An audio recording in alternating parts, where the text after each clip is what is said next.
বিষ্ণু ইসা ইসলামের কাছে যখন কোনো শিশু নিয়ে আসা হতো তিনি তাহনিক করতেন। হাদিসে এসেছে, সিরায় এসেছে। তাহনিক কি? খেজুর চিবিয়ে খেজুরের মিষ্টি রস লালা সহ বাচ্চার মুখে লাগিয়ে দিতেন। আলেমদের কাছে, অনেক আলেমদের কাছে আসে, আমার কাছে অনেক এসেছে বাচ্চাদেরকে নিয়ে। তো আমরা এই সুন্নাহর উপর আমল হিসেবে খেজুর চিবিয়ে এর রসটা মুখে ঢুকিয়ে দিয়েছি। বারাকা, বিষ্ণু ইসা ইসলামের বারাকা নেওয়ার জন্য আসতো ছোট্ট বাচ্চাদেরকে নিয়ে। সেজদায় পরে আল্লাহরে বলবেন, আল্লাহ এই পৃথিবীতে আমি ছাড়া তোমার গোলামের অভাব নাই, কিন্তু তুমি ছাড়া আমার দ্বিতীয় কোনো রব নাই। চোখের পানি ছেড়ে আল্লাহরে ডেকে বলেন, আল্লাহ এই জমিনে আমি ছাড়া তোমার গোলামের কোনো অভাব নাই, কিন্তু তুমি ছাড়া দ্বিতীয় কোনো রব আমার নাই, তুমি ছাড়া দ্বিতীয় কোনো জায়গায় চাওয়ার সুযোগ আমার নাই।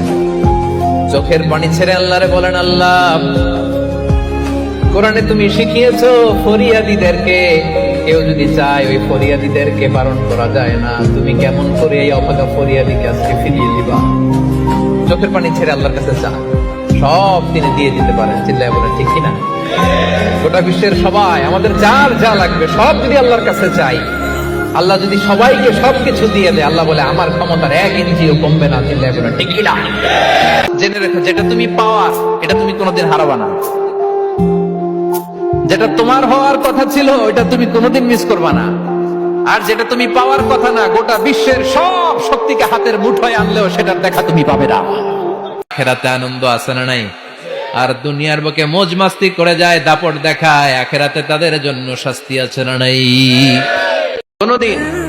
কোনোদিন কাউকে ঠাট্টা বিদ্রুপ করে কিছু বলবো না, কখনো অন্যের দোষ খুঁজবো না, কারো নাম বিকৃত করে কোনোদিন কারো মনে কষ্ট দিব না। ঠিক কিনা?